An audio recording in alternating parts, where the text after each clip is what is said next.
Bismillah. Assalamualaikum warahmatullahi wabarakatuh. Ustaz, iman saya turun naik. Masya Allah, kayak tangga belum jadi itu turun naik. Saya mudah emosi.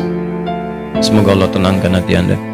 Saya tobat dari perbuatan dosa lagi. Saya tobat dari berbuat dosa lagi. Pertanyaan saya, bagaimana caranya agar saya bisa benar-benar tobat dan tidak balik lagi? Baik. Pertama, semoga Allah muliakan Anda. Saya sering katakan bahwa saya senang dengan pertanyaan-pertanyaan seperti ini. Artinya Allah cinta, Allah sayang. Kalau nggak sayang, nggak akan biarkan seperti ini. Akan dibiarkan. Ya, pelaku maksiat yang tidak mendapatkan hidayah dari Allah, apalagi ada istidraj, tidak sadar bahwa dia berbuat salah dan mempertahankan kesalahannya, kemudian terus berbuat salah, itu yang berbahaya. Dan kita doakan, kita bantu, jangan putus asa mendoakan orang-orang seperti itu. Tapi yang paling disenangi adalah jika pelaku maksiat sejahat apapun, tiba-tiba ada getaran di jiwanya untuk kembali. Saya sarankan cepat ambil, karena itu tanda sayang Allah yang pertama. Ambil itu. Saya sering katakan pada Anda, Allah sangat mencintai pelaku maksiat yang tobat dibandingkan orang soleh yang tidak pernah merasa salah. Dalilnya Quran surah kedua Al-Baqarah di akhir ayat 222. Innallaha yuhibbut tawwabin. Allah sangat cinta orang yang selalu untuk berusaha tobat. Dan Allah akan tunjukkan jalan kalau dia mau ngambil itu. Tadi misal Anda pernah berbuat salah dan terus ada getaran di jiwa, ini salah nih, saya harus berubah. Ini petunjuk Allah, Anda ambil tuh. Itu langsung turun ayat di Quran surah ke-29 ayat 69. Di Quran surah 29 Al-Ankabut ayat 69. Walladzina jahadu fina lanahdiyannahum subulana. Orang-orang yang serius menjemput petunjuk kami. Begitu Allah tunjukkan, Anda mau ambil. Dia serius pengen ngambil, pengen belajar, terus tanya orang, awalnya malu-malu, setelah itu mau-mau, gitu kan? Datang ke majelis ilmu, awalnya belakang-belakang, setelah itu saf paling depan. Ustaz belum datang, dia sudah datang duluan, bahkan dia siapkan macam-macam. Allahu Akbar. Itu lanahdiyannahum subulana. Kami akan tunjukkan jalan-jalan terbaik menuju kami. Macam-macam. Tiba-tiba Masya Allah, bukan cuma di taklim aja. Ada yang dapat hadiah umrah, ada yang dapat jodoh, ada yang macam-macam. Diberikan pokoknya. Jadi yang pertama diberikan itu bukan dunia dulu, ketenangan hati dulu. Jadi kalau Anda hijrah, yang diberikan pertama kali ketenangan jiwa. Ya, Quran surah keempat ayat 100, paling kiri sebelah bawah. Wa may yuhajir fi sabilillah yajid fil ardi muraghaman katsiran wa sa'ah. Orang yang mau berhijrah ke jalan Allah akan diberikan oleh Allah itu pertama sa'ah, kelapangan dalam jiwanya, tenang gitu, nikmat. Ada sesuatu yang nggak pernah Anda peroleh sebelumnya. Biasa kumpul-kumpul, main-main, ya, menjelang isya, maghrib, malam-malam cuma nonton, tiba-tiba taklim, ikut ke majelis ilmu. Awalnya mungkin penyesuaian, lama-lama jadi enak gitu. Ada sesuatu yang kerasanya, saya kemana aja selama ini? Saya kemana aja gitu. Ini nikmat. Bahkan kalau udah dapat halawatul iman, nikmatnya iman, itu ketinggalan sekali, kayak nyesel antum. Saya ketinggalan nih gitu. Saya ketinggalan. Ya sama. Dulu-dulu salat fardu biasa ketinggalan. Tapi kalau sudah nikmatnya iman, ketinggalan salat sunnah, wah, kayaknya ada penyesalan dalam diri Anda. Itulah kenikmatan iman. Nah sekarang, kalau kemudian Anda bertanya, Ustadz, saya pengen tobat. Saya ini pengen tobat, tapi saya ini berbuat salah lagi. Kadang naik, kadang turun, kadang naik, kadang turun.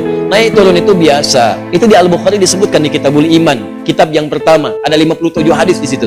Kalau iman sedang naik turun, kata Imam Al-Bukhari, buka kitab saya. Dari 97 kitab, 97 pembahasan pertama babul iman, Kitabul Iman, 57 hadis. Di antara hadis yang mengatakan al-imanu yazidu wa yantaqis. Iman itu naik dan turun.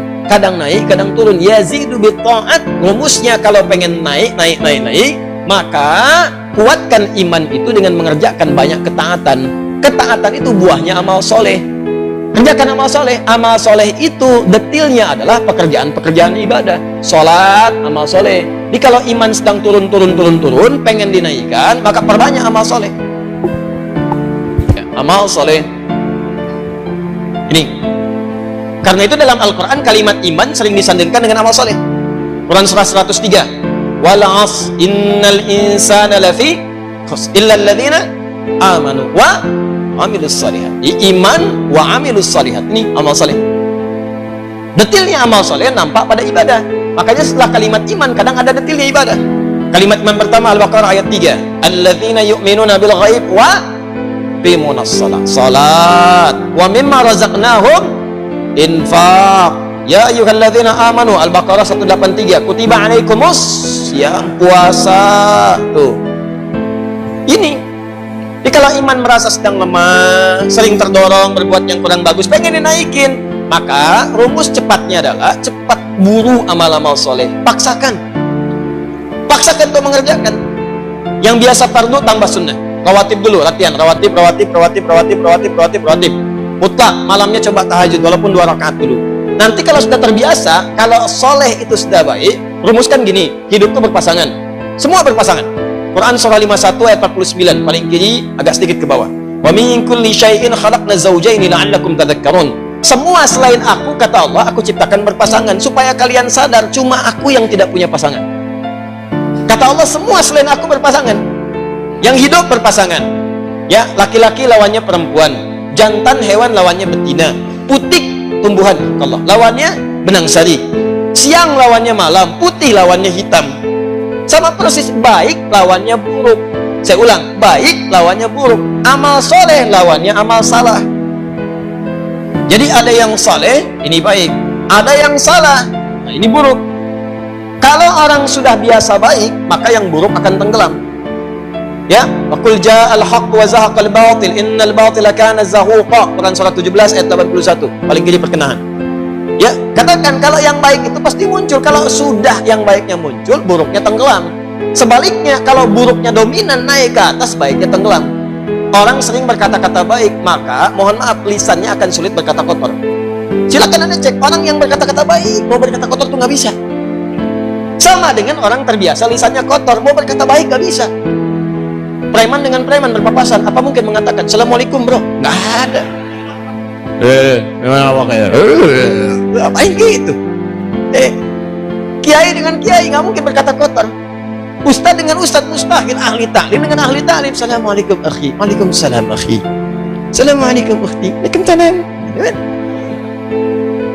Jadi seperti itu. Jadi kalau Anda terbiasa berbuat baik, maka yang buruknya akan hilang. Maka rumusnya kata Nabi, tingkatkan kesolehan. Salat naikkan. Paksakan. Ditingkatkan, naikin salat. Mulai dari salat. Nah, kemudian ini penting, salat itu yang paling utama karena dalam salat itu banyak kalimat tobat. Antum baru takbir aja, habis takbir kan tobat. Coba lihat. Allahumma ba'id baini wa baina khataayaya kama ba'adta bainal masyriqi wal. Ya Allah, mohon jauhkan antara aku dengan kesalahan yang telah aku perbuat sejauh-jauhnya. Aku nggak ingin lihat lagi seperti engkau jauhkan antara timur dengan barat. Jauhkan ya Allah yang tidak pernah bertemu. Allahumma naqqini minal khataaya kama yunaqqa thawbul abyadu minad danas. Ya Allah, kalau kesalahanku begitu pekat, mohon bersihkan seperti pakaian dibersihkan dari noda. Allahumma ighsilni bil ma'i wa thalji wal barad. Kalau begitu pekat luar biasa, gunakan ya Allah walaupun hanya air yang sangat dingin. Gunakan ya Allah. Maksudnya bersihkan sebersih-bersih. Antum tobat, makanya pahami bacaan-bacaan sholat. Sama dengan wajah wajhiyal ladzi fatara samawati wal arda hanifan musliman wa ana minal musyrikin. Inna salati wa nusuki wa mahyaya wa mamati lillahi rabbil la syarika lahu bidzalika umirtu wa ana minal muslimin atau wa ana awwalul muslimin. Ya Allah, aku pasrahkan diriku sepenuhnya pada saat ini kepada penguasa langit dan bumi. Kalau aku sholat selama ini, atau aku ibadah ya Allah, atau aku hidup sampai dengan sekarang, atau engkau bahkan wafatkan aku dalam sholat ini, engkau wafatkan aku dalam sholat ini, aku ikhlas ya Allah, aku ikhlas. Berikan bimbingan kepadaku untuk meningkatkan ibadah. Dengan itu aku diperintahkan, jauhkan dari sifat musyrik. Mulai sekarang aku berjanji ya Allah, aku akan lebih patuh kepadamu. Mulai sekarang aku berjanji, aku akan lebih patuh kepadamu. Wa ana minal muslimin. Muslim itu kan patuh, tunduk, patuh. Jadi kalau Anda mengatakan kalimat itu habis sholat berbuat maksiat, Anda berkhianat dengan kalimat Anda. Makanya saya sering katakan, pahami bacaan sholat, pahami. Anda akan mengerti betapa nikmatnya sholat ketika Anda memahami bacaan-bacaan. Itu kalimat pertama. Kemudian di luar-luar itu Anda beristighfar. Makanya habis sholat kan Anda berzikir. Quran surah keempat ayat 103. Paling kanan, agak sedikit ke atas.